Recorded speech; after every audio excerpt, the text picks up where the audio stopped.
É importante especificar os cenários de forma concreta, de maneira que eles capturem uma situação concreta de uso do sistema, mas a gente tem que fazer isso também de forma declarativa, ou seja, focando muito mais no o que deve ser feito em cada passo do cenário do que exatamente como. Então é uma mistura aí de uma situação concreta, mas mantendo um nível de abstração razoável, de forma que os passos sejam expressos de forma declarativa, dizendo muito mais o que do que o como. Então, se a gente for olhar um dos nossos exemplos que a gente já viu antes aqui, de adicionar uma determinada nota, a gente vê que esse exemplo do cenário ele é bem concreto. Em particular, toda essa parte em azul aí especifica dados para o teste. E são dados concretos, né? O nome de uma pessoa específica, Maria da Silva, uma nota específica que a gente quer adicionar, MA, certo? Numa meta de aprendizado específica, que é escrever testes com qualidade. Então a situação é bem concreta, o passo a passo é bem concreto, os dados são bem concretos, mas a gente está fazendo isso daí num nível de abstração relativamente alto, porque a gente não entra em detalhe de como cada operação deve ser realizada. Então, por exemplo, a adição de uma determinada nota MA para Maria da Silva na meta escrever testes com qualidade, a gente só diz que quer adicionar isso. A gente não está aí entrando em detalhes, que seria irrelevante nesse caso e seria prejudicial. A gente não está entrando em detalhes de, por exemplo, se isso vai ser feito clicando em um botão ou se vai ser feito selecionando uma opção entre várias opções que a gente tenha na interface gráfica do sistema. Tá? Então esse é o foco. Foco em cenários que representem execuções concretas, né, situações concretas de uso do sistema, né, cada passo é concreto, né, com dados também concretos, representando uma situação realmente como se a gente estivesse filmando, né, o sistema já existisse e a gente estivesse filmando um usuário usando ele numa situação prática e relevante. Tá? E tudo isso daí tem como objetivo permitir que a gente possa criar um teste a partir desse cenário. Tá? Todo esse foco, esse direcionamento concreto é para que o cenário depois possa facilmente ser usado também como um teste. Então, por isso que tem esse viés de teste. Então, em particular, se a gente quer saber se o sistema está calculando a média corretamente, certo? Então eu preciso saber que combinação de notas foi adicionada para eu saber qual é o valor exato da média que tem que ser dada pelo sistema, computada pelo sistema, tá? Então no given eu tenho que preparar, olha, existe um aluno com essa nota específica aqui, 3 notas específicas.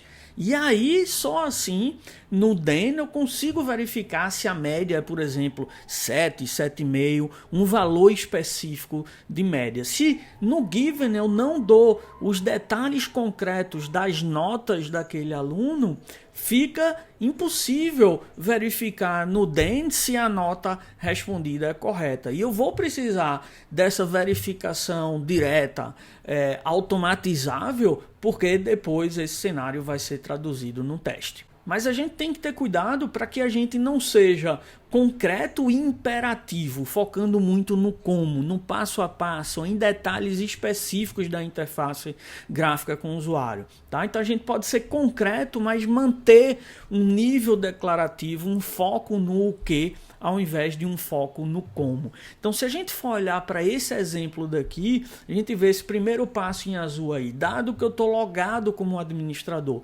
Isso mantém um certo nível bom de abstração. Tá? Ao invés disso, se eu fosse traduzir esse passo em vários passos pequenininhos, como digitei o meu login no text field de login, digitei minha senha de administrador no campo de senha, né? E depois cliquei o botão OK para logar. Se eu fosse nesse passo a passo, eu estaria detalhando demais e não ajudando no entendimento do cenário e ficando extremamente sensível a mudanças na interface gráfica. Se na interface gráfica agora os campos não são exatamente esses, ou se eu não vou usar mais um botão, então isso vai quebrar o meu teste, eu vou ter que alterar o teste. Tá? Alterar a especificação do cenário, como a gente está vendo aí.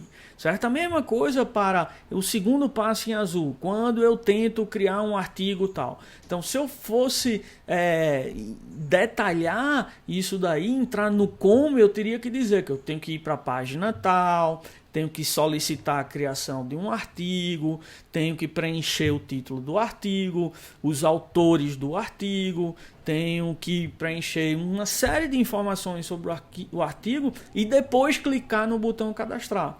Certo? Mas aí seria, de novo, uma descrição imperativa do meu cenário, ao invés de uma descrição declarativa, que é como a gente está vendo aí e é como deve ser. Então o cenário tem que ser concreto, né? Mas mantendo um certo nível de abstração para que a gente não tenha, com qualquer mudançazinha em detalhes da GUI, a gente ter que alterar o cenário, ou para que a gente não tenha que detalhar muito passo a passo, o que pode dificultar o entendimento do cenário e perder o foco no que realmente interessa, né? Que nesse caso é a verificação se toda vez que a gente cria um artigo, se a notificação aparece no Twitter.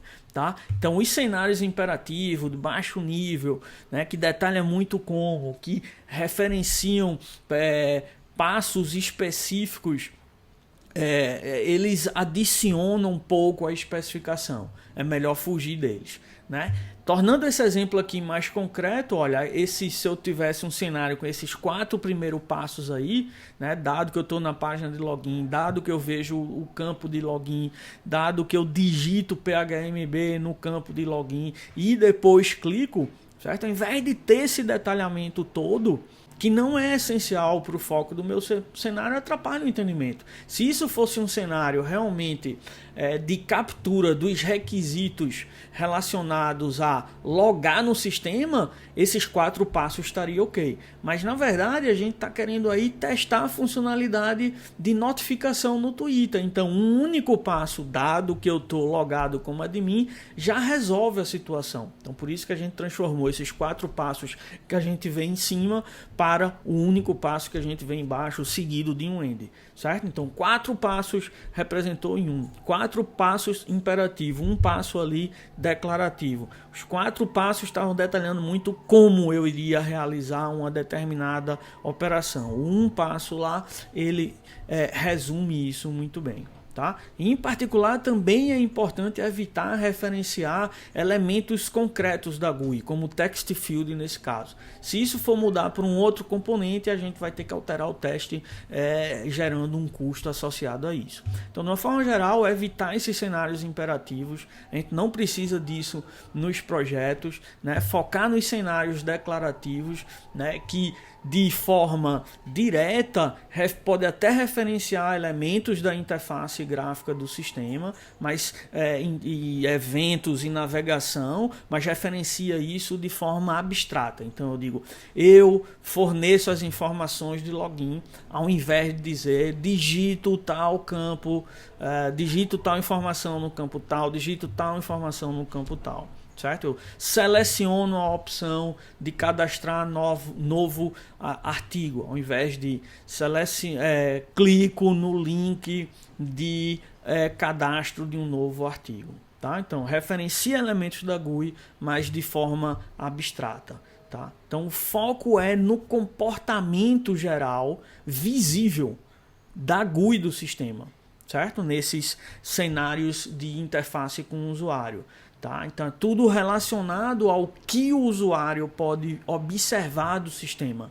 né? Que entrada ele dá para o sistema e qual o comportamento, qual é a saída gerada pelo sistema para essa determinada situação. Esse comportamento de entrada e saída é o que a gente quer capturar na descrição desses cenários de GUI. Depois também a gente vai ver que você pode especificar cenários de serviço. Aí neles a gente vai referenciar elementos internos do sistema, o que está armazenado na memória do sistema, o que está armazenado no sistema de arquivo e assim por diante. Nesses de GUI, o foco é em elementos visíveis pela interface gráfica do sistema. Esse estado do sistema que é visível para o usuário, não o que é invisível, está armazenado lá dentro. Né? Então, foco nessa que a gente chama o estado da interface com o usuário, tá? Não o interno. Né? E isso está normalmente associado ao que a gente chama de requisitos explícitos. São aqueles que apareceram explicitamente na nossa conversa com os stakeholders. Os stakeholders explicitamente solicitaram esses requisitos, né? Isso daí contrasta com requisitos que depois eles surgem, mas não foram explicitamente solicitados pelo stakeholder, foram indiretamente identificados pela equipe, né? No sentido de que, olha, para eu ter esse requisito daqui explícito, eu preciso que tal requisito seja implementado também. Aí isso vira ser um requisito implícito, como a gente vai ver depois. Tá? Então, para identificar quais são esses cenários, a gente tem que pensar como se o sistema existisse, e aí vamos ver, né, quais são os snapshots, quais são os screenshots da tela do sistema, né, num determinado dia que um determinado usuário decidiu usar o sistema para realizar uma determinada operação com valores concretos. Se a gente pensar assim, ajuda a gente a entender melhor o que é que a gente tem que expressar nos cenários.